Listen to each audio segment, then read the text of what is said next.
Votre attention s'il vous plaît. Cet élément est en français.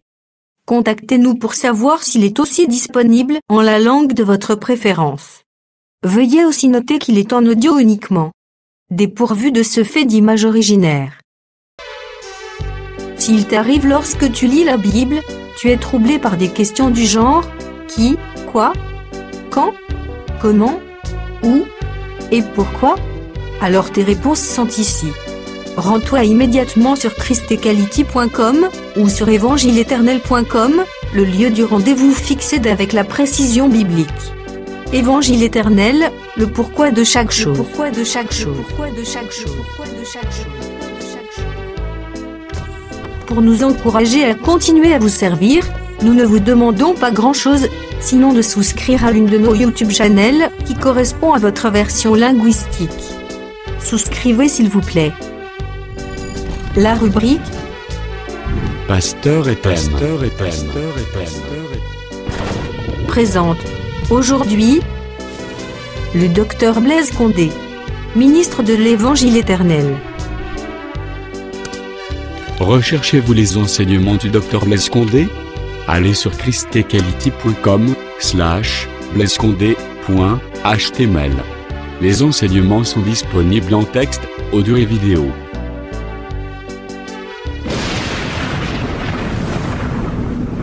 Bonne édification au nom de notre commun Seigneur et Dieu Jésus-Christ. Amen.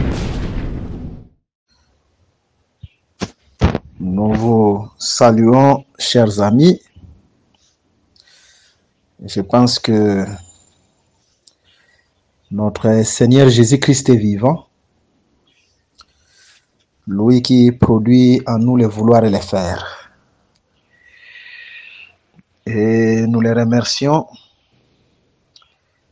du fait qu'il nous accorde encore ces moments de pouvoir nous approcher au-devant de vous. Je crois que nous vous avons laissé un peu beaucoup de temps avec ces soucis de pouvoir beaucoup lire les livres et puis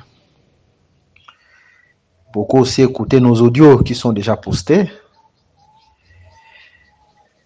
Cependant, nous sommes toujours avec vous par la grâce de Dieu. Donc, nous allons continuer notre enseignement sur les éléments de la parole de Christ. Cependant, nous allons aussi travailler avec un site internet et Quality, parce que le site internet en question nous a chargé par la grâce de Dieu de pouvoir parler sur les livres d'Apocalypse, mot par mot. Et si le Seigneur le veut, nous allons commencer aujourd'hui à travailler avec ces groupes.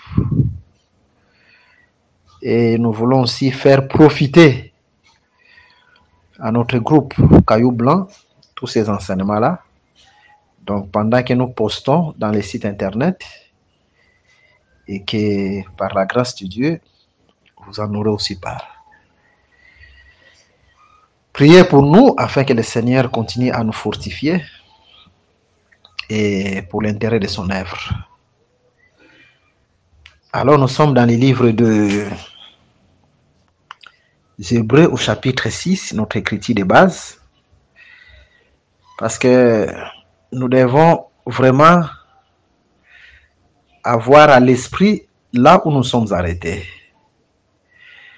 C'est important. Dans les livres des Hébreux au chapitre 6, nous commençons au premier verset. C'est pourquoi, laissant les éléments de la parole de Christ, tendons à ce qui est parfait, sans poser de nouveau les fondements du renoncement aux œuvres mortes, de la foi en Dieu, de la doctrine des baptêmes, de la doctrine de l'imposition des mains, la doctrine de la résurrection des morts et du jugement éternel. Je pense que notre écriture de base est celle-ci. Et la fois passée, la manière dont le Seigneur nous a conduits, nous avons un peu évolué sur les renoncements aux œuvres mortes, parce que nous sommes en train d'abord de parler des renoncements aux œuvres mortes et de la doctrine des baptêmes. Vous allez remarquer jusque-là que nous ne sommes que dans la première ville qu'on appelle Gilgal. Parce que nous parlons des renoncements aux œuvres mortes et de la doctrine des baptêmes par rapport aux 3 villes qu'Élie devait traverser avant d'être enlevé. Donc, je pense que nous devons d'abord savoir la manière dont le Seigneur est en train de nous conduire. Donc, l'esprit de l'enseignement, comme nous pouvons le dire. Alors, la fois passée, nous avons exploité une écriture dans les livres de 1 Roi chapitre 18. Et là, nous sommes en train de voir que quand Élie le prophète est en train de restaurer ou de rétablir l'autel qui était tombé, Élie, la première des choses, il doit bâtir l'autel sur 12 pierres. Donc, c'est d'abord le fondement de l'autel. Il a commencé par là. Et ensuite, l'eau devait être versée sur l'autel. Une grande quantité d'eau. Et après cela, c'est le feu qui devait descendre pour consumer les sacrifices. Nous avons symbolisé, conformément aux Saintes Écritures, les 12 pierres comme étant l'enseignement des 12 apôtres. Ce qui doit être le fondement de l'Église de Jésus ou notre fondement. Et l'eau qui devait être versée sur l'autel, nous avons symbolisé cela conformément aux Saintes Écritures, au baptême d'eau. Et le feu qui devait descendre, nous avons symbolisé cela au baptême du Saint-Esprit. Ainsi, nous avons compris, tout comme le débit, c'est le fondement, avant que l'eau de baptême ne vienne, de même, le baptême qui est reconnu à Dieu, c'est un baptême qui est fondé dans la doctrine des apôtres.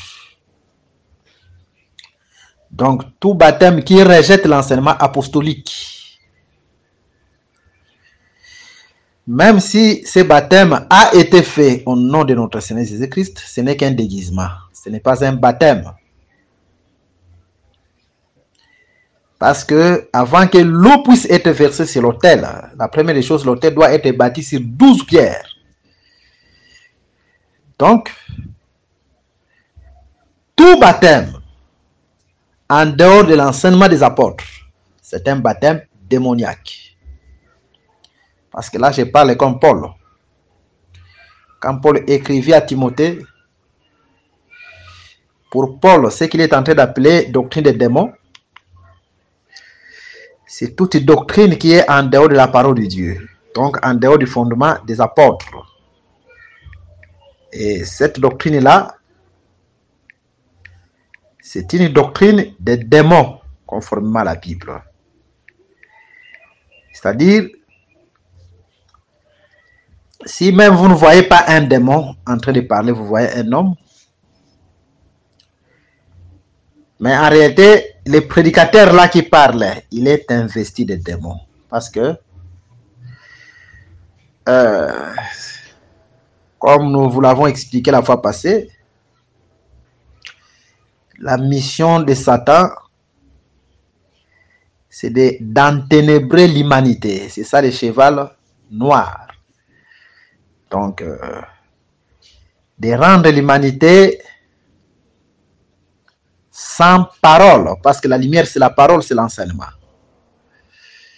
Donc, les rejets de la parole, c'est comme il a fait au jardin d'Éden. Dieu a donné l'enseignement à Adam, et Satan est venu pour rejeter, pour que Adam et Ève rejettent l'enseignement et que l'humanité sombre. Vous voyez? Alors, je vous lis cette écriture, 1 Timothée chapitre 4, verset 1er. Mais l'Esprit dit expressément que dans les derniers temps, quelques-uns abandonneront la foi pour s'attacher à des esprits séducteurs et à des doctrines des démons. Vous voyez donc, une doctrine des démons, c'est quand on abandonne la foi véritable, l'enseignement véritable, on embrasse directement la doctrine des démons, donc toute fausse doctrine. Ok, c'est de cette manière-là que nous sommes en train d'évoluer. Je pense qu'il y a beaucoup de choses qu'on a parlé, on ne veut plus revenir. Et après le baptême d'eau, il faut le baptême du Saint-Esprit. Donc, le feu doit descendre. Donc, on commence d'abord. Le baptême doit avoir comme fondement la vraie doctrine, la doctrine des apôtres, le baptême d'eau. Et quand on est baptisé d'eau, ensuite, vous recevez les dons du Saint-Esprit. Ok. Parce que vous allez remarquer une chose, que quand Moïse construisit les tabernacles, selon les livres d'Exode au chapitre 25, et Dieu devait descendre parmi son peuple, c'est-à-dire habiter dans les tabernacles comme étant son sanctuaire. Mais Dieu a dit à Moïse de construire selon le modèle. D'une autre manière, pour que Dieu descende dans les tabernacles, Dieu devait se voir lui-même. Les tabernacles étaient les miroirs de Dieu. C'est très important. C'est comme le vrai tabernacle, c'est notre Seigneur Jésus-Christ. De même, Jésus, après avoir passé dans l'eau du baptême,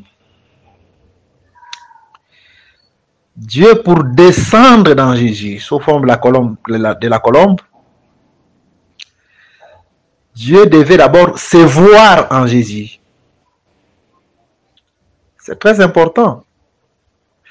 Raison pour laquelle dans Exode chapitre 25, Dieu dira à Moïse, fais selon le modèle. C'est-à-dire, quand Dieu voit que le modèle est respecté,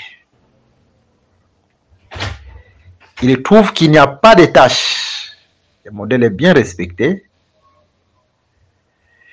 c'est alors que Dieu devait descendre. Il n'y a pas d'ajout, il n'y a pas de retranchement, c'est alors que Dieu devait descendre. Et Dieu va descendre dans Exode chapitre 40, parce que le tabernacle fut construit selon le modèle. De même, dans le livre de Luc, au chapitre 24, Jésus-Christ, c'est le vrai modèle de Dieu. Parce que Jésus, dans le livre de Luc, chapitre 24, à partir du verset 42, vous descendez même jusqu'au verset 45, Jésus va dire qu'il est venu accomplir la loi, les psaumes et les prophètes. Cela veut dire que Jésus fit tout un modèle. Donc, en dehors de la loi des psaumes et des prophètes, Jésus ne pouvait pas faire autre chose. Donc, Jésus devait respecter tout ce qui est écrit lui concernant dans la loi, les psaumes et les prophètes.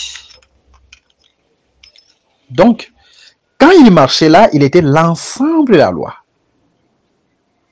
C'est la loi qui marchait, c'est les psaumes qui marchaient et c'est les prophètes qui marchaient parce qu'il était l'accomplissement. Maintenant, Dieu devait se voir en Jésus. par rapport à ce qu'il a dit dans la loi, les psaumes et les prophètes. Et ensuite, quand Dieu se voit en Jésus, c'est-à-dire Jésus, c'est là où nous avons dit que Jésus, c'est le miroir de Dieu. Et quand Dieu se voit en Jésus, c'est là que Dieu doit descendre. C'est dans ce sens-là. D'une autre manière, Dieu ne descend pas n'importe où. D'une autre manière, Dieu descend là où il se voit. Et il en est de même du baptême du Saint-Esprit. Le Saint-Esprit ne descend pas n'importe où. Le Saint-Esprit descend là où il y a l'enseignement. D'une autre manière,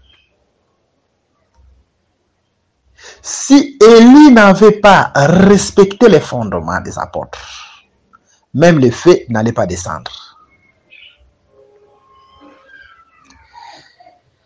C'est pour dire quoi? De même, quand quelqu'un va aux eaux de baptême, il dit que non, il a été baptisé au nom de Jésus, mais les fondements apostoliques n'est pas respecté. Les femmes prêchent, les gens croient qu'il y a 3 personnes en Dieu.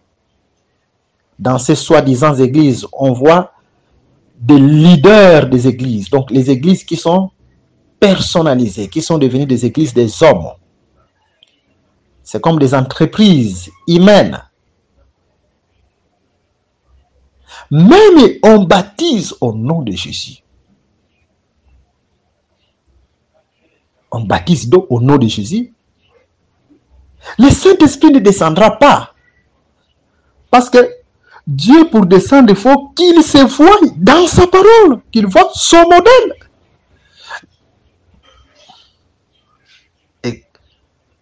Et quand vous voyez, par exemple, que il n'y a pas de doctrine, il n'y a pas d'enseignement véritable dans cette soi-disant église, et que après avoir été baptisés d'eau, et les gens vont se dire qu'ils sont baptisés du Saint-Esprit, ils vous parlent en langue, ainsi de suite, comprenez que ce n'est pas Dieu, ce sont des démons. Parce que quand Dieu s'écarte, c'est Satan qui prend la domination, qui prend les rênes. Allez au jardin d'Éden. Quand l'enseignement a été rejeté, c'est alors que l'humanité est dominée par Satan. Donc, Dieu n'est pas là. Ok, c'est dans ce sens-là. Donc, le Saint-Esprit ne descend que là où il y a l'enseignement véritable. Donc, vous avez cru à la parole véritable. Vous avez été baptisés d'eau au nom de notre Seigneur Jésus-Christ.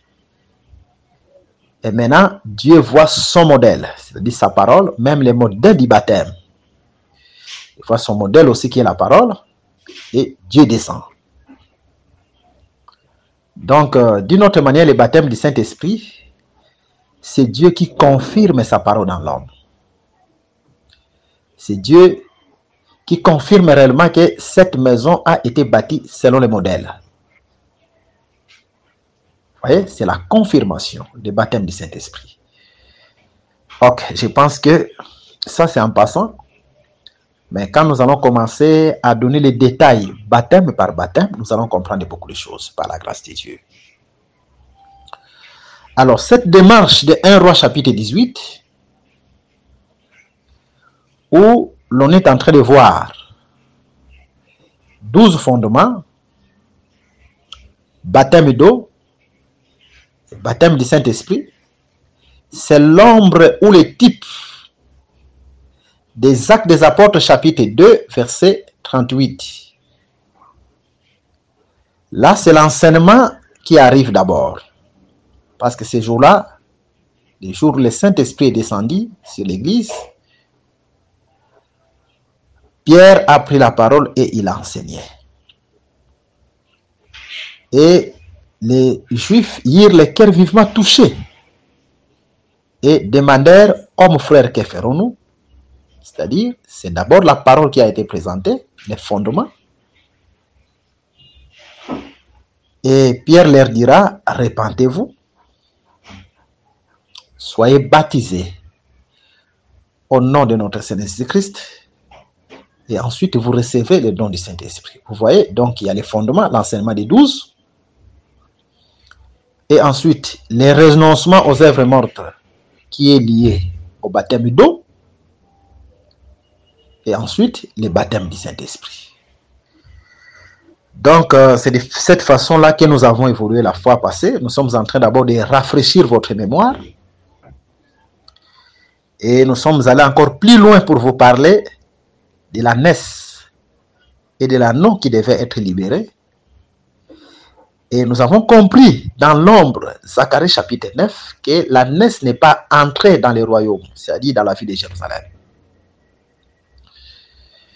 Parce que c'est les petits qui étaient l'anneau qui devait entrer. Et nous avons compris que Jérusalem, c'est aussi le type du royaume. Raison pour laquelle dans Apocalypse chapitre 20, dans Apocalypse chapitre 12, s'il vous plaît, la naisse qui est la mère de l'anneau n'est pas entrée parce que la mère était pendant les douleurs de l'enfantement. Mais Dieu a pris le petit, c'est-à-dire c'est l'anneau qui doit entrer, qui doit être enlevé, ou bien l'anneau qui doit entrer dans Jérusalem, la ville du grand roi.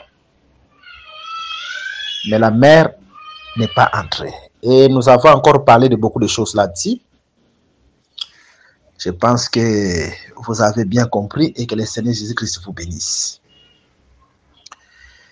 Alors, et en rapport avec la vie de Gilgal, nous avons compris que Gilgal, c'est... En réalité, Gilgal, c'est la circoncision. Et selon Colossiens chapitre 2, la circoncision, c'est le dépouillement des œuvres mortes. Raison pour laquelle nous sommes dit, pourquoi seulement Élie doit traverser 3 différentes villes avant d'être enlevé. Donc, et comme les chiffres 3, c'est les chiffres de la marche, et nous avons compris que le début de la marche, de notre marche dans la vie chrétienne, c'est d'abord Gilgal, c'est-à-dire le dépouillement des œuvres mortes ou le renoncement aux œuvres mortes. C'est ça le début de la marche. Vous voyez? Raison pour laquelle les premiers jours de la création, Dieu a d'abord dit que la lumière soit. Donc la première des choses, quand Dieu visite quelqu'un, quand la parole vient dans la vie de quelqu'un, la parole doit chasser toutes les ténèbres dans la vie de cette personne. La personne doit être éclairée. C'est le premier pas dans la vie chrétienne. Donc c'est le premier jour de la création. Premier pas dans la vie chrétienne. Et nous avons encore pris l'écriture de Ruth chapitre 3, verset 3, où nous voyons, avant que Ruth ne se présente auprès de l'époux qui est Boaz, parce que le fait que Ruth doit se présenter auprès de l'époux qui est Boaz, c'est le type de l'enlèvement. La première des choses, Ruth doit d'abord se laver. Lave-toi. Vous voyez? Et nous avons compris ainsi, la première des choses dans la vie chrétienne, c'est le lavement. Quand l'eau de la parole vient dans nos vies, c'est au doigt d'abord nous laver. Donc, le renoncement aux œuvres mortes. Et nous évoluons en disant que les renoncements aux œuvres mortes sont liés aux eaux de baptême. Quand quelqu'un prend la décision, là nous sommes dans Actes des Apôtres chapitre 2, verset 38. Que ferons-nous? C'est-à-dire, les gens eurent les cœurs vivement touchés. Donc, repentez-vous et soyez baptisés au nom de Jésus. C'est-à-dire, quand quelqu'un prend la décision de se repentir, il doit aller aux eaux de baptême. C'est dans ce sens-là. Donc, la repentance ici, c'est dans toutes ses formes.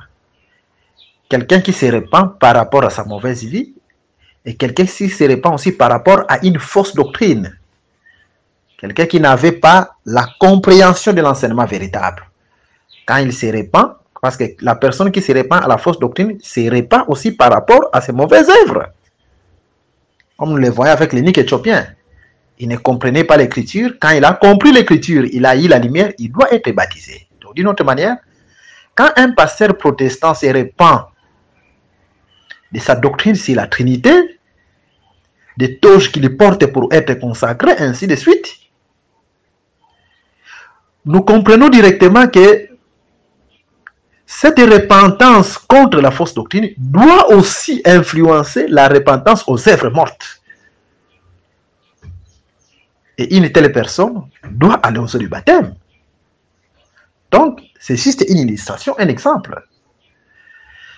Ok, et c'est le premier pas dans la vie chrétienne, qu'on appelle Gilgal. Mais nous avons dit, il ne faut pas seulement se limiter là, parce qu'à Bethel, il y a la pierre. Il faut arriver jusqu'à Bethel. Parce que la personne qui est restée jusqu'aujourd'hui sur Gilgal ne sera pas aussi enlevée. Il faut arriver jusqu'à Bethel, parce que là, il y a la pierre. Et voir aussi les fils des prophètes, parce qu'à Gilgal, à Bethel, il y a les fils des prophètes. À Gilgal, il n'y a pas de fils des prophètes. Et ensuite, continuer la marche jusqu'à arriver aussi à Jéricho. Et là aussi, il y a les fils des prophètes.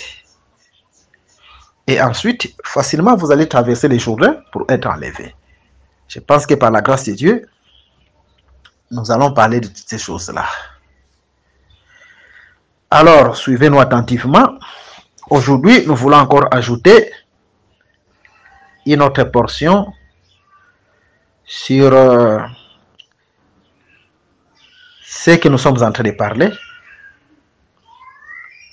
Nous sommes dans les livres d'Ézéchiel.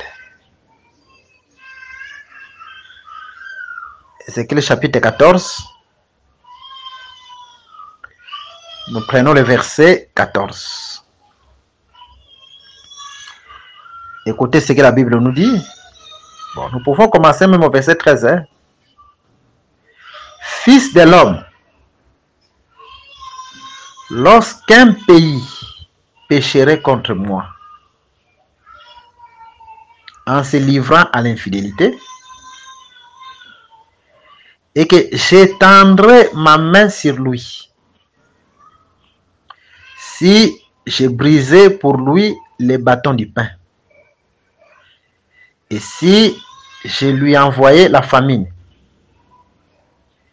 si j'en exterminais les hommes et les bêtes, et qu'il y eut au milieu de lui ces trois hommes, Noé, Daniel, Job, ils sauveraient leur âme par leur justice, dit le Seigneur l'Éternel. Ok. Donc, conformément à cette écriture,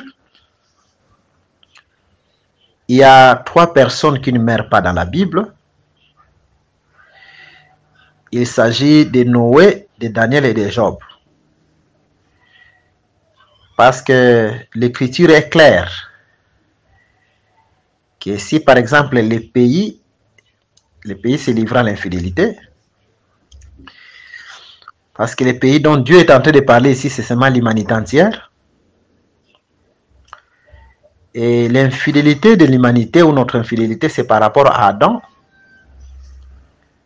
quand il a rejeté l'enseignement. C'est ça l'infidélité de l'humanité.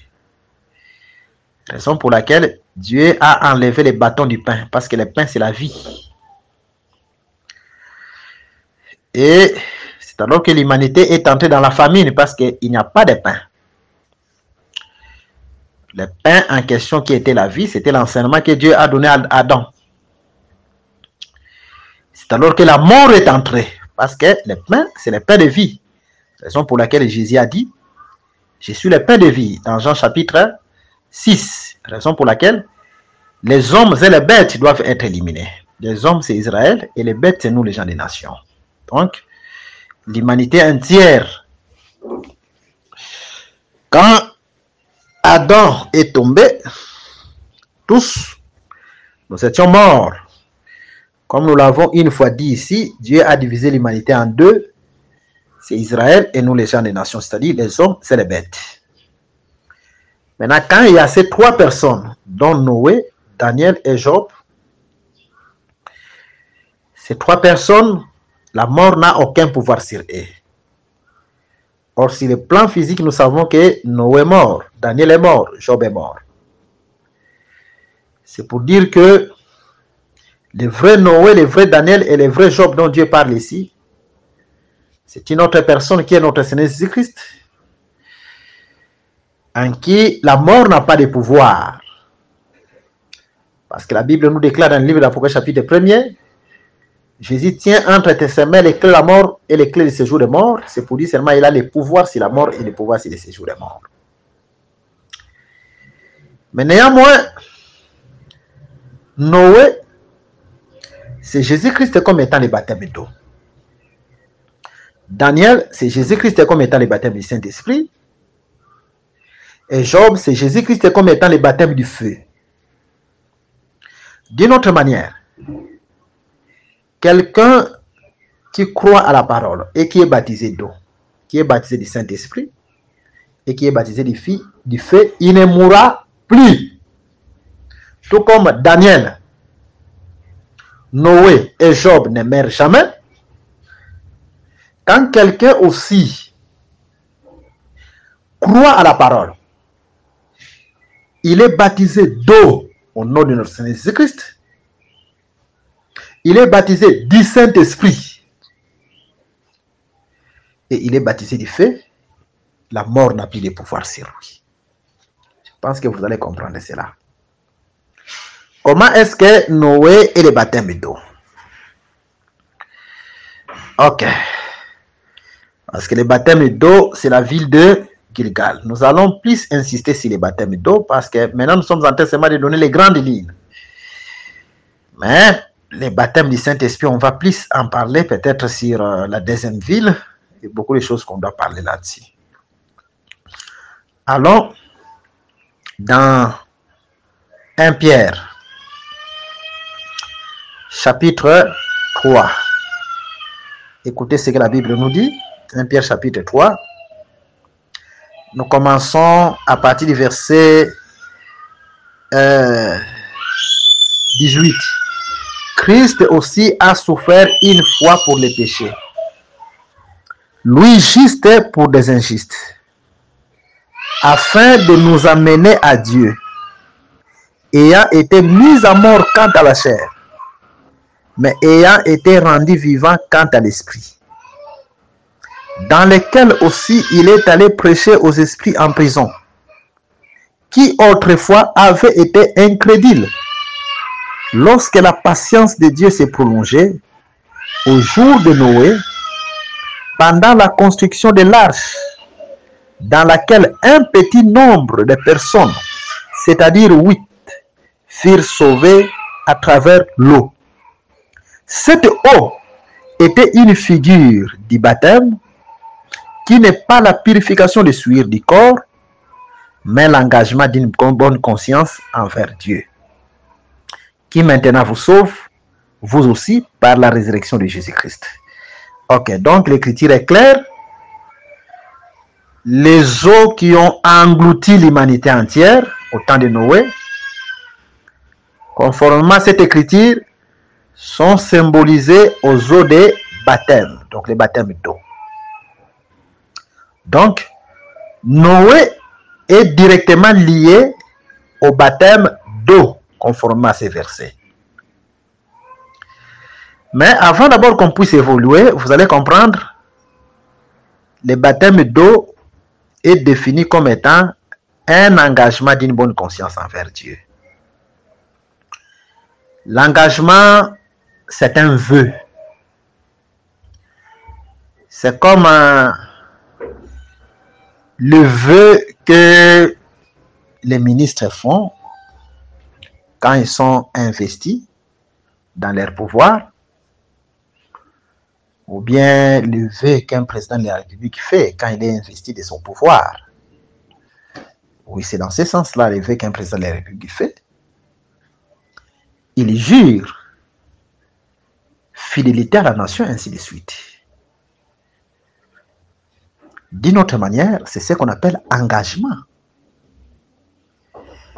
De même, la personne qui est en train de partir aux eaux de baptême doit d'abord comprendre l'essence du baptême. C'est-à-dire, c'est quelqu'un qui s'est d'abord engagé.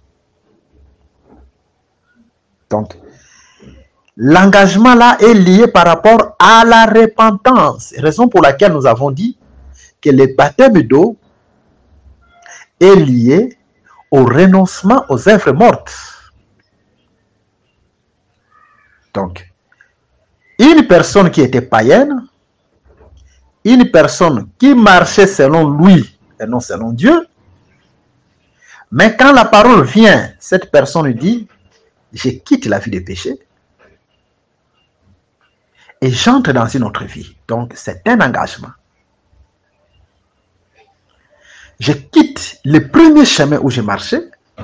Maintenant, j'entre dans un autre chemin, le chemin royal, le chemin de l'éternité, la route royale. Et cet engagement s'exprime physiquement par les eaux de baptême. Vous voyez? Raison pour laquelle le livre des Proverbes nous dit « Malheur à celui qui prend l'engagement sacré à la légère ». Donc, lisons cette écriture, Proverbes chapitre 20, verset 25 certainement. Écoutez ce que la Bible nous dit. C'est un piège s'il vous plaît. C'est un piège pour l'homme que de prendre à la légère un engagement sacré. Parce que le baptême, c'est un engagement sacré. C'est quelque chose de sacré, le baptême. Parce que c'est quelque chose qui est lié à la divinité. Maintenant, quelqu'un qui va aux eaux de baptême et qui ne prend pas au sérieux, il prend à la légère cet engagement. Au lieu que le baptême soit pour lui vie, mais le baptême deviendra pour lui jugement. Vous voyez? Parce que la première des choses avant d'aller aux eaux de baptême, il faut s'engager. C'est-à-dire prendre la décision de quitter les morts. Raison pour laquelle vous allez remarquer que avant qu'Israël ne traverse la mer Rouge, parce que la mer Rouge dans la Bible, c'est aussi un symbole du baptême d'eau. Je vais vous lire cette écriture. 1 Corinthiens chapitre 10. Nous commençons au premier verset. Frères, je ne veux pas que vous ignoriez que nos pères ont tous été sous la nuée et qu'ils ont tous passé au travers de la mer et qu'ils ont tous été baptisés en Moïse dans la nuée et dans la mer. Je pense qu'on en a déjà parlé. Donc, la mer, c'est la mer Rouge parce que Moïse n'avait pas traversé les Jourdains. Donc, nous comprenons que la traversée de la mer Rouge, c'est un symbole du baptême. Mais Israël ne peut pas traverser la mer Rouge sans avoir d'abord pris la décision de quitter l'Égypte. Donc, pour traverser la mer Rouge, il faut d'abord prendre la décision de quitter l'Égypte. C'est très important. D'une autre manière, il faut d'abord un engagement que tu quittes le monde. C'est alors par après que tu vas aux eaux de baptême. Raison pour laquelle que Moïse a baptisé Aaron et ses frères nus. Pourquoi? Parce qu'il devait d'abord déshabiller Aaron. Très important. Déshabiller les fils d'Aaron. Très important. Et après quoi? Les laver. Écoutez, je vous prends une écriture. Nous sommes dans les livres de Lévitique, chapitre 8. Nous commençons au premier verset. Écoutez ce que la Bible nous dit. L'Éternel parla à Moïse et dit, prends Aaron et ses fils avec lui, les vêtements, l'huile d'onction, les taureaux expiatoires, les 2 béliers et la corbeille des pains sans levain, et convoque toute l'assemblée à l'entrée de la tente d'assignation. Moïse fit ce que l'Éternel lui avait ordonné. Et l'assemblée se réunit à l'entrée de la tente d'assignation. Moïse dit à l'assemblée, voici ce que l'Éternel a ordonné de faire. Moïse fit approcher Aaron et ses fils, et il les lava avec de l'eau. symbole du baptême. Il mit à Aaron la tunique, il les ceignit de la ceinture. Je m'arrête là. Mais ça prouve seulement dans cette écriture-là qu'ils ont été lavés nus. Pourquoi? Parce que après qu'ils aient été lavés, maintenant, Moïse doit les revêtir des habits. Donc, d'une autre manière, Moïse les a lavés nus. Il en est de même du baptême d'eau. Avant qu'une personne vienne au baptême d'eau, il faut qu'il enlève d'abord ses anciens habits. Donc, il faut d'abord qu'il soit nu, dans ce sens que toutes ces anciennes œuvres, il doit se dépouiller de son vieil homme, de son ancien habit. Vous voyez? Parce que l'ancien habit, on appelle ça l'iniquité. Hein? Vous allez remarquer dans les livres de Zacharie avec les sacrificateurs Josué, quand Dieu est en train d'ordonner qu'on enlève au sacrificateur Josué son habit, son ancien habit, Dieu est en train d'interpréter cela, que ton iniquité a été enlevée. Donc, d'une autre manière, l'ancien habit, c'est aussi l'iniquité conformément à la Bible. Conformément à la Bible, c'est l'iniquité. Alors, et c'est ce que nous sommes en train de dire, le fait que Aaron et ses fils doivent être lavés nus. Donc, la première des choses avant d'aller au seau de baptême, c'est la repentance. Il faut que l'iniquité puisse être enlevée. Donc, nous sommes dans le livre de Zacharie, chapitre 3, verset 4. L'ange prenant la parole et dit à ceux qui étaient devant lui, ôtez-lui les vêtements sales. Puis il dit à Josué, vois, je t'enlève ton iniquité et je te revêt d'habits de fête. Vous voyez? Donc, les premiers habits, c'est l'iniquité. Et les habits qui viennent après, c'est l'habit de fête. Et même dans les baptêmes, Aaron et ses fils devaient être déshabillés. C'est le type. Avant d'aller aux eaux de baptême, il faut que l'iniquité d'abord puisse être enlevée. Donc, il faut d'abord un engagement. Prendre une décision de vivre conformément à la parole de Dieu. Vous prenez cet engagement-là et ensuite, on vous lave, c'est-à-dire l'eau de baptême. C'est dans ce sens-là. Ok. Maintenant, si nous retournons dans les livres de Pierre, 1 Pierre chapitre 3, parce que le but des eaux de Noé, c'est quoi? Le but des eaux de Noé, c'est de créer un autre monde. Donc, il faut que les mondes anciens disparaissent et que les mondes nouveaux apparaissent. D'une autre manière, une nouvelle création. Dieu devait recréer les mondes. Donc c'est une nouvelle naissance. Donc, ces eaux devaient exterminer tout ce qui était sur la terre. Afin de recréer un autre monde. Mais c'est ça l'essence même du baptême. C'est-à-dire, d'une autre manière, l'ancien monde devait mourir par ces eaux-là, afin de recréer le nouveau monde. Et si nous allons dans le livre des Romains, chapitre 6, écoutez comment est-ce que Dieu est en train de définir les eaux du baptême.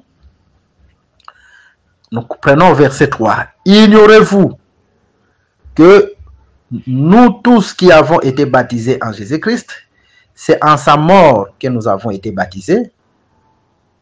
Nous avons donc été ensevelis avec lui par le baptême en sa mort, afin que, comme Christ est ressuscité des morts par la gloire du Père, De même, nous aussi, nous marchons en nouveauté de vie. Ok, donc, d'une autre manière, nous devenons une nouvelle créature. La personne qui est en train d'aller aux eaux du baptême, le vrai sens du baptême, c'est quoi? Quand on vous plonge dans l'eau, vous mourrez avec Jésus. Et quand vous sortez des eaux, vous devenez un autre monde, une nouvelle création. C'est comme les eaux de Noé qui devaient détruire l'ancien monde, afin que le nouveau monde apparaissent. Donc c'est dans ce sens-là. D'une autre manière aussi, les eaux du baptême, sur le plan spirituel, le vrai sens du baptême, quand vous êtes baptisé, parce que le baptême est physique, mais son sens est spirituel. C'est comme la Sainte Seine. La Sainte Seine est physique, mais le sens de la Sainte Seine est spirituel. De même, quand vous allez aux eaux du baptême, le vrai sens spirituel, vous mourrez dans vos péchés. Donc, l'ancien monde, tout ce qui est ancien, tous les péchés qui vous lient, doivent mourir. Et quand vous ressuscitez, maintenant c'est le nouveau monde. Et c'est en ce moment-là que Noé doit lâcher la colombe pour aller chercher la terre qui est sortie des eaux. Vous voyez? Parce que l'unique oiseau qui a vu la terre qui est sortie des eaux, c'est la colombe. Et il en est de même, quand quelqu'un va aux eaux de baptême, il meurt et ressuscite avec Jésus-Christ, il devient une nouvelle créature. C'est alors que le Saint-Esprit viendra se poser sur lui. C'est dans ce sens-là. Donc c'est la colombe qui vient chercher la terre où il doit habiter. Elle doit habiter, pardon. Donc, en fait, c'est de cette façon-là que nous sommes en train de marcher. Maintenant, la question qu'on peut nous poser, celle-ci. Mais le baptême de notre Seigneur Jésus-Christ,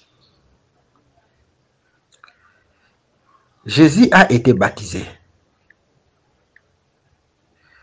Est-ce que Jésus a péché? Pour que Jésus puisse être baptisé?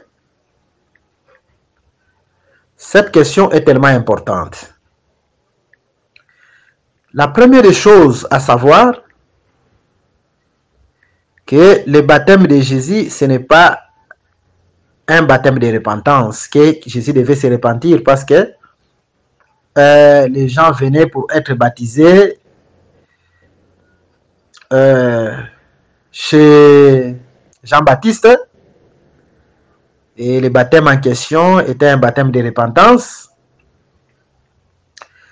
Est-ce que Jésus, quand il est venu chez Jean-Baptiste, Jésus aussi devait être repenti?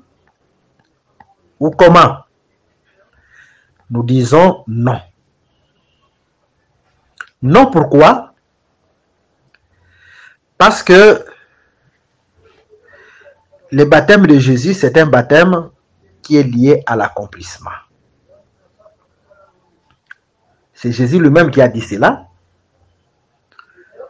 Parce que Jean s'opposait. Il ne voulait pas baptiser notre Seigneur Jésus-Christ. C'est dans le livre de Matthieu chapitre 3, nous commençons verset 14. Mais Jean s'y opposait en disant, c'est moi qui ai besoin d'être baptisé par toi et tu viens à moi. Jésus lui répondit, laisse faire maintenant, car il est convenable que nous accomplissions ainsi tout ce qui est juste. Et Jean ne lui résista plus. Bon, d'une autre manière, Jean, c'est toujours Moïse qui se répète.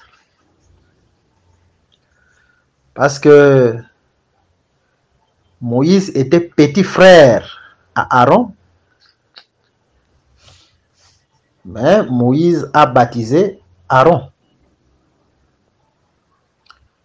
De même, Jean, sur le plan spirituel, il a reconnu qu'il était petit frère à Jésus-Christ. Parce que Jésus l'a déjà précédé. Lui-même l'a dit. Sur le plan spirituel, je dis bien sûr. Mais Jésus laisse seulement qu'il soit baptisé. Donc, Jean, c'est un autre Moïse. Tout comme Aaron, avant de commencer l'œuvre, il passe par les lavements, par son petit frère. Jésus aussi passe par les lavements. Et Aaron doit être baptisé nu, mais Jésus doit être baptisé avec les habits. Parce que Jésus, son baptême, ce n'était pas un baptême de repentance. Comprenez-nous bien ici. Et nous ne disons pas ici que non. Si on doit être baptisé, il faut aller être baptisé nu. Non. La nudité, nous parlons ici, c'est la nudité spirituelle. C'est la nudité spirituelle, et non physique. Alors, donc là, les pasteurs qui baptisent des fidèles nus, donc ce sont les pasteurs démoniaques, ou les ministres démoniaques. Alors, et vous allez remarquer aussi, Jésus devait d'abord passer aussi par l'eau de baptême, par son petit frère, qui est Jean-Baptiste, et ensuite, il devait être revêtu du Saint-Esprit et commencer l'œuvre. Parce que ce qui sera a déjà été. Là, c'est entre parenthèses. Alors, nous comprenons que le baptême de Jésus, c'est un baptême d'accomplissement. C'est-à-dire, Jésus, tout ce qu'il faisait, c'était l'accomplissement de la loi des psaumes et des prophètes. Donc, quand vous voyez Jésus être baptisé, comprenez directement, oh, il accomplit des écritures. Telles que quelle écriture? Les petits frères devaient baptiser les grands frères. Avant que les grands frères ne puissent commencer l'œuvre. Ok, laissons accomplir ce qui est juste. Telle que quelle écriture? Dans la Bible, on prenait les entrailles, donc les entrailles de l'animal et des sacrifices, on les lavait. Et Jésus, c'est les entrailles du Père, les entrailles de la miséricorde, comme la Bible le dit dans Luc chapitre 1er. Entrailles, pourquoi? Parce qu'il est sorti du Père. Et ces entrailles doivent passer aussi par l'eau de lavement. Quelle écriture? Jésus, c'est la terre qui est sortie des eaux.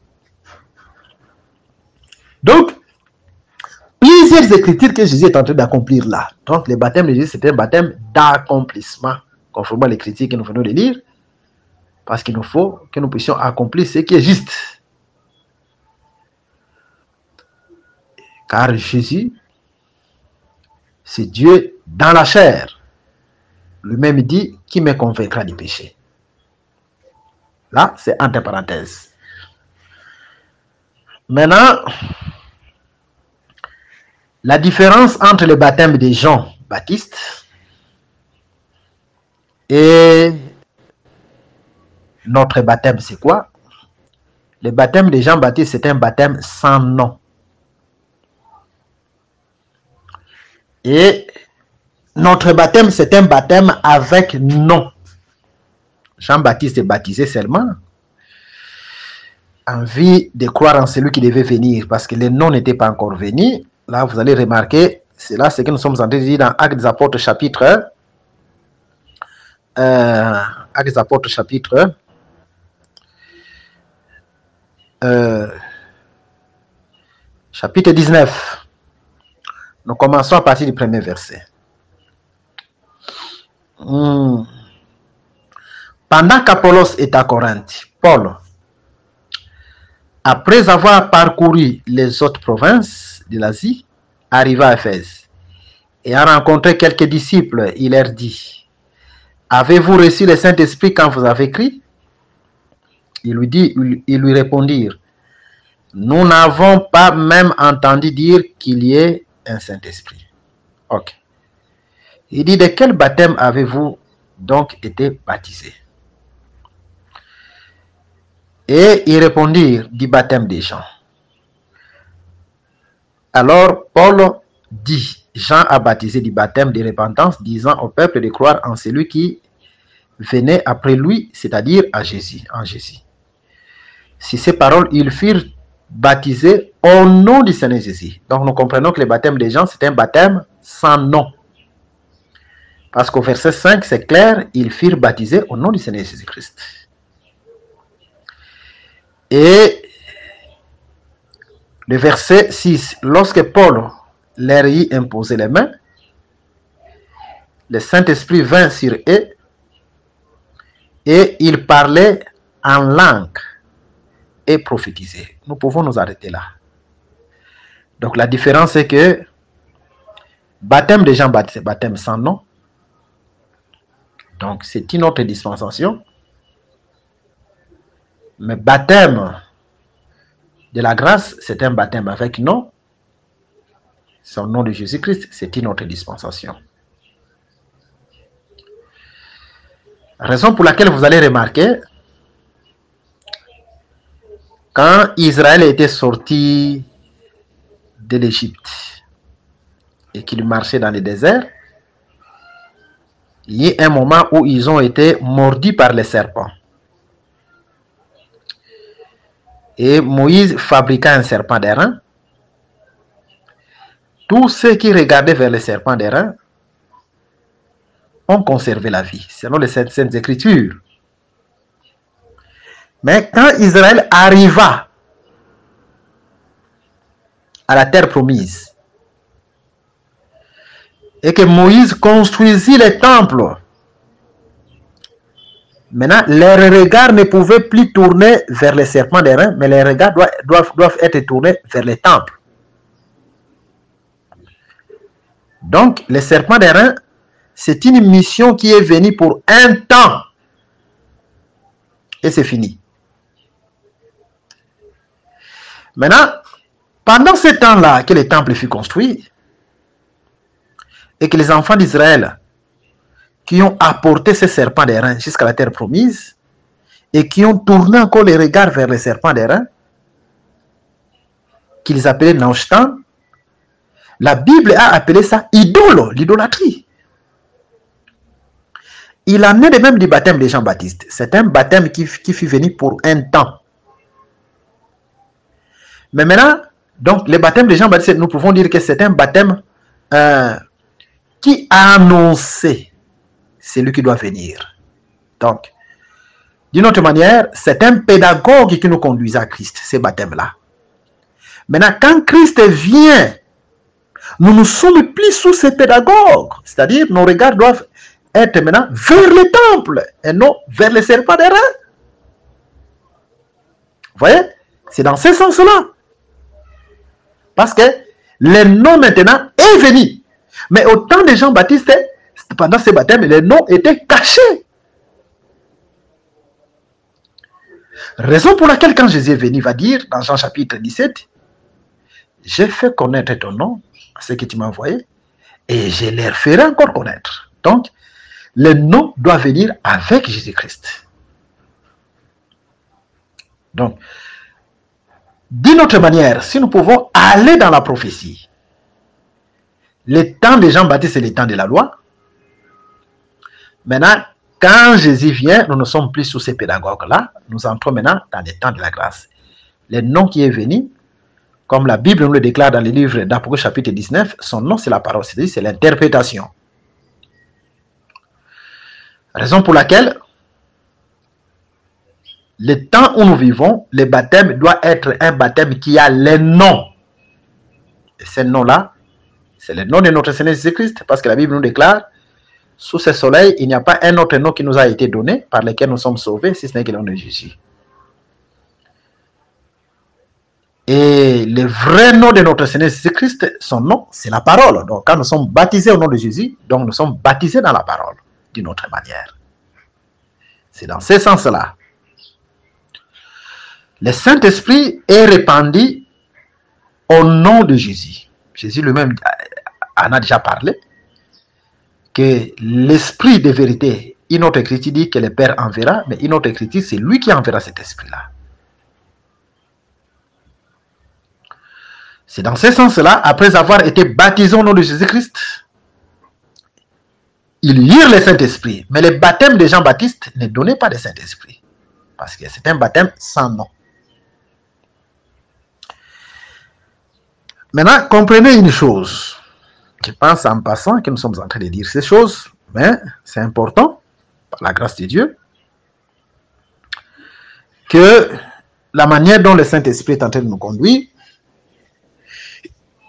Jésus, son baptême, c'est un baptême d'accomplissement qui est différent par rapport à nous, parce que nous avons péché en Adam. La première des choses, d'abord, il faut changer d'habit. Et puis, passer aux eaux de baptême. Donc, prendre l'engagement de quitter les choses mondaines. C'est ce que nous sommes en train d'appeler la vie de Gilgal. Donc, les premiers pas dans la vie chrétienne. Ok, alors, nous prenons une écriture. Je suis dans le livre de Luc, chapitre 24. Nous lisons à partir du verset Luc 24. Nous commençons à partir du verset, pour ne pas tout lire. Ok.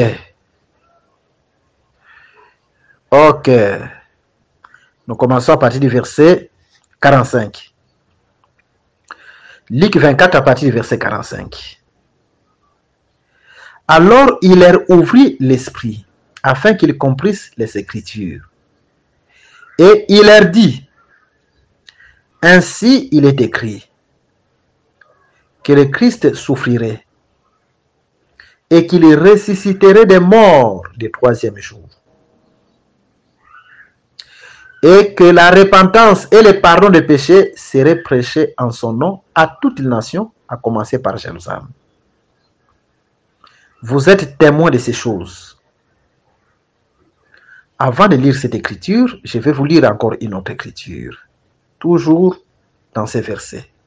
Verset 44. Puis il leur dit, c'est là ce que je vous disais lorsque j'étais encore avec vous, qu'il fallait que s'accomplisse tout ce qui est écrit de moi dans la loi de Moïse, dans les prophètes et dans les psaumes. Ok.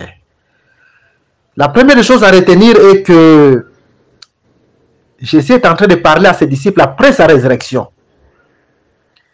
Mais ce qu'il est en train de dire à ses disciples, c'est un rappel des choses qu'il leur disait quand il était encore avec eux, physiquement. C'est le verset 44 qu'il dit. C'est là ce que je vous disais lorsque j'étais encore avec vous. Donc, j'étais encore avec vous sur le plan physique. Qu'est-ce que Jésus leur disait? Maintenant, le verset 46. Et il leur dit, ainsi il est écrit que le Christ souffrirait et qu'il ressusciterait des morts le troisième jour. Donc, Jésus en parlait déjà. Et que la repentance et les paroles de péché seraient prêchées en son nom à toutes les nations, à commencer par Jérusalem. Donc, Jésus en parlait déjà. Vous êtes témoins de ces choses. C'est là où nous disons que dans Jean chapitre 4, quand les apôtres baptisaient et que Jésus leur recommanda de baptiser, ils baptisaient au nom de Jésus. Ils sont baptisés au nom de Jésus. Mais c'est clair. Parce que il y a deux baptêmes. Il y a un baptême sans nom, le baptême de Jean-Baptiste, et le baptême avec nom, le baptême avec Jésus, quand il était là. C'est ce que nous avons dit la fois passée. Dans la Bible, il y a ce qu'on appelle des signes précurseurs. Jésus n'est pas encore mort, il n'est pas encore ressuscité, mais il prend les pains, il brise les pains, il dit qu'il est déjà mort. Le Saint-Esprit n'est pas encore venu, mais il souffle sur ses disciples disant, recevez le Saint-Esprit. Arrêtez, c'est un signe prophétique du Saint-Esprit qui devait venir au jour de la Pentecôte. Et quand il brise les pains, c'est un signe prophétique de la mort qui devait mourir à la croix. De même, il y a déjà des signes prophétiques du baptême au nom de Jésus-Christ avant que Jésus ne meure et ne ressuscite. Parce que le baptême veut dire la mort et la résurrection de Jésus. Mais avant cela, il y a des signes prophétiques. Le baptême avec nom, parce que le nom est venu avec Jésus. C'est ce que nous disons conformément à cette écriture. Si vous lisez, vous allez remarquer que Jésus, quand il était encore avec eux physiquement, il leur parlait bien avant que la repentance et le pardon des péchés seraient prêchés au nom de Jésus à toutes les nations, à commencer à Jérusalem. Donc, après la résurrection, quand Jésus a dit « Allez baptiser au nom du Père, du Fils et du Saint-Esprit », mais en réalité, les apôtres n'ont jamais baptisé comme ça. Ils le savaient bien avant. Parce que Jésus leur disait déjà que le pardon des péchés, la repentance et le pardon des péchés doivent être prêchés en son nom. Or, le baptême d'eau veut dire c'est la repentance et le pardon des péchés. Écoutez ce que l'Écriture nous dit dans le livre des Actes des Apôtres, au chapitre 2. Nous allons lire attentivement, verset 38. Parce que c'est la même Écriture. Pierre leur dit, repentez-vous, que chacun de vous soit baptisé au nom de Jésus-Christ. Très important. Pour le pardon des péchés. Mais Pierre a puisé cette écriture où? Mais c'est dans Luc chapitre 24. Si le baptême, le but du baptême, pour que nos péchés puissent être pardonnés, or, la repentance et le pardon des péchés, c'est au nom de Jésus. Donc, le baptême, c'est au nom de Jésus. Parce que le but du baptême, c'est le pardon des péchés. Or, le pardon et la repentance, c'est au nom de Jésus. Luc chapitre 24. Mais c'est là où Pierre a puisé cette écriture-là. C'est Luc chapitre 24. Donc, Pierre et les autres apôtres savaient déjà que le baptême, c'est pour le pardon des péchés.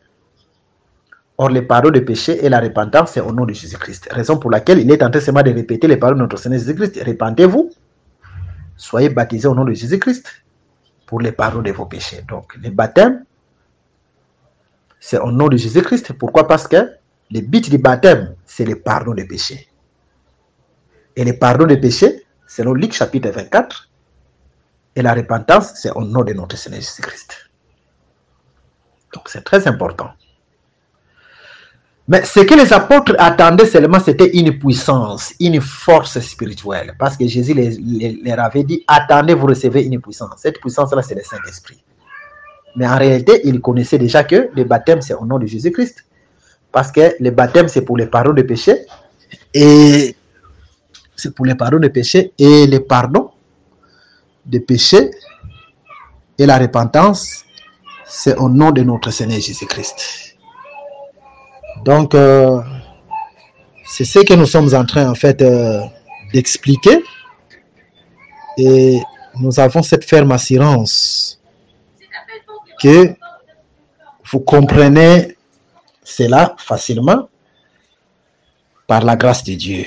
Donc, quelqu'un qui prend l'engagement et qui passe aux eaux de baptême au nom de Jésus-Christ, donc quelqu'un qui est repenti et qui passe aux eaux de baptême au nom de Jésus-Christ, cette personne-là est pardonnée.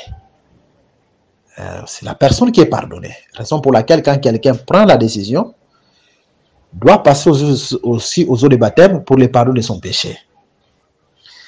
Maintenant, retenez encore une autre chose. Vous allez remarquer que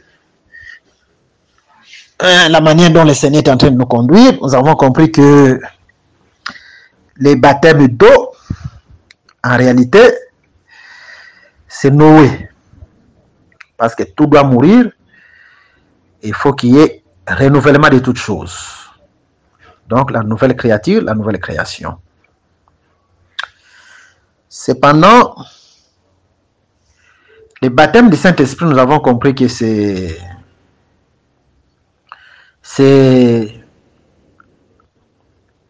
Daniel. Comment vous allez comprendre que c'est Daniel qui est le type du baptême du Saint-Esprit? Allons dans le livre de Daniel au chapitre 5. Daniel chapitre 5. Très important. Cette écriture est très importante. Dans Daniel chapitre 5, il y a un mystère qui est là. Par rapport au prophète Daniel. Nous prenons le verset 7. Le roi cria avec force qu'on fit venir les astrologues, les Chaldéens et les devins, et le roi prit la parole et dit aux sages de Babylone, quiconque lira cette écriture et m'en donnera l'explication, sera revêtu de pourpre, portera un collier d'or à son cou et aura la 3e place dans le gouvernement du royaume. Vous allez remarquer que la personne qui a expliqué les songes du roi, il a d'abord répété les songes et il a donné l'explication ensuite, fit Daniel. Et Daniel occupa la 3e place dans le gouvernement du royaume. Donc nous comprenons que celui qui doit interpréter les songes doit occuper la 3e place. Il en est de même. La première place, c'est Dieu dans la tribu du Père. Allez baptiser au nom du Père, c'est Dieu dans la tribu du Père. Mais Dieu n'avait pas expliqué les songes. La 2e place, c'est Dieu dans la tribu du Fils. Allez baptiser au nom du Fils, au nom du Père, du Fils. Mais le Fils n'a pas expliqué les songes, parce que Jésus parlait toujours en parabole. Et la 3e place, c'est le Saint-Esprit. Donc, c'est celui qui occupe la 3e place qui doit expliquer. C'est le Saint-Esprit qui a expliqué les songes, c'est-à-dire ce qui était caché à l'Église ou au ministre.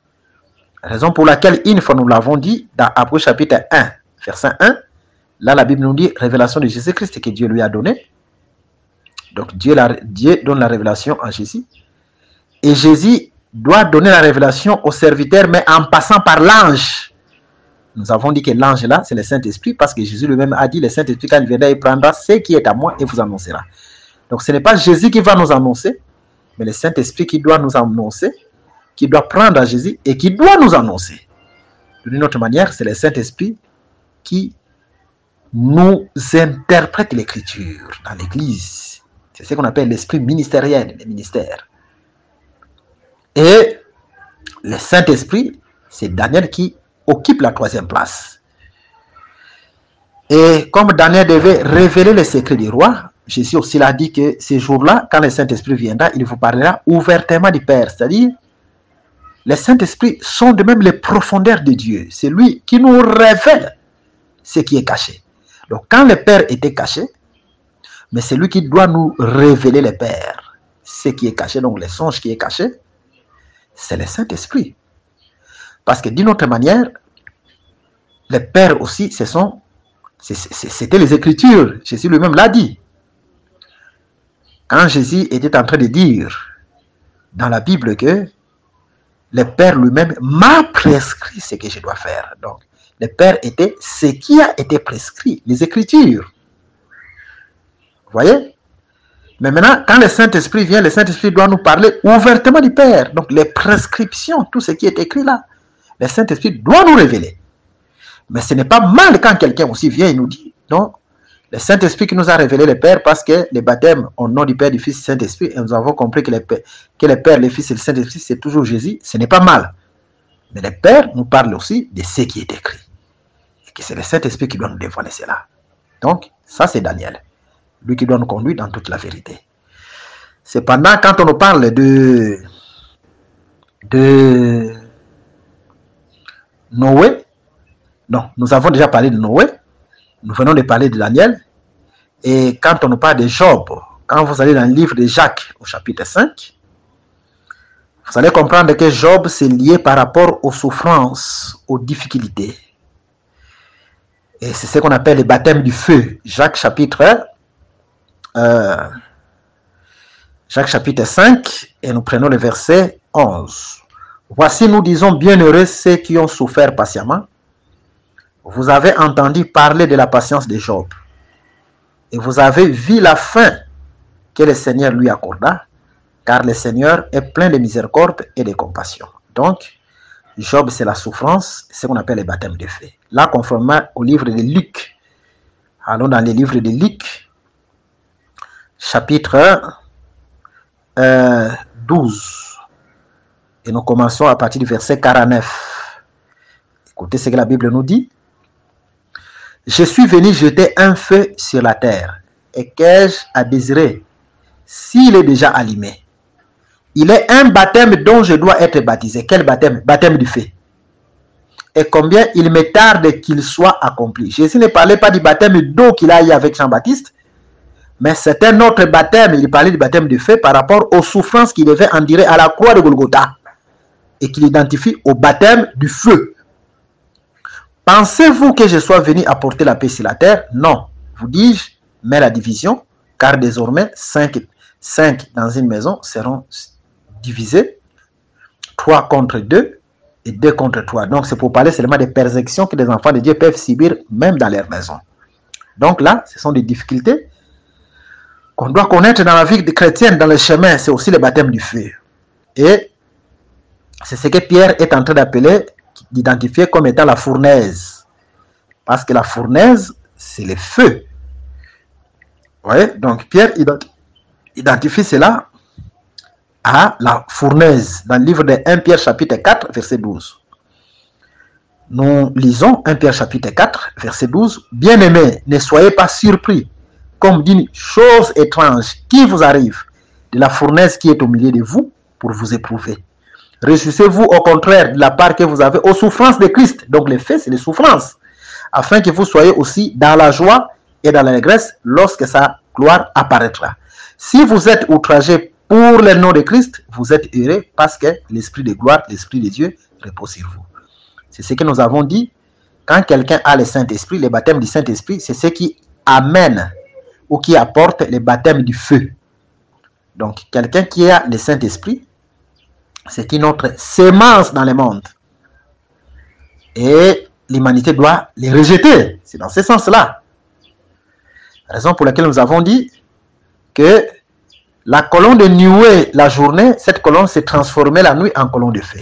Donc, d'une autre manière, quand nous sommes baptisés du Saint-Esprit, la colonne de nuée, le baptême du Saint-Esprit, elle se transforme en colonne de feu. Donc, quand nous avons le Saint-Esprit, nous devons toujours être persécutés. C'est ce qu'on appelle le baptême du feu. Et cela est identifié à Job. Donc, d'une autre manière, c'est que nous avons dit que ces 3 personnages ne meurent pas. Daniel, Job, ainsi que Noé. De même, quand quelqu'un passe par l'eau de baptême, et puis ensuite baptisé du Saint-Esprit, et puis baptisé du feu, il a la vie éternelle. Il a la vie éternelle. Ok, donc que le Seigneur vous bénisse. Nous sommes en train toujours de parler sur Gilgal, donc comprenez que par la grâce de Dieu, Gilgal c'est le premier pas, renoncement aux œuvres mortes et le baptême d'eau. Selon que le Seigneur nous a conduits. Et s'il y a des questions, posez-nous toutes sortes de questions. Je pense que par la grâce de Dieu, nous allons répondre. Que Dieu vous bénisse, que Dieu vous soit favorable. Au nom de Jésus, qui est au-dessus de tout nom, nous prions ainsi. Amen. Merci d'avoir suivi ce message et que Jésus-Christ vous bénisse. Si vous avez une question à l'intention de l'homme de Dieu, si vous voulez que l'homme de Dieu prie pour vous, si vous voulez vous confier à l'homme de Dieu, ou si vous voulez tout simplement bénir l'homme de Dieu, contactez-le directement si ses coordonnées sont disponibles depuis sa page. Sinon, contactez-nous et nous lui transmettrons vos préoccupations. N'oubliez pas de faire un tour à notre page évangélisation pour voir en quoi vous pouvez vous rendre utile à Christ par cette œuvre. Que Dieu vous bénisse tous. Amen. ChristQuality.com. Les cieux en un clic de la souris. Évangile-éternel.com, le site de l'Évangile éternel. ChristQuality Fondation, équilibrer la manne ramassée dans le désert de sorte que chacun ait un maire.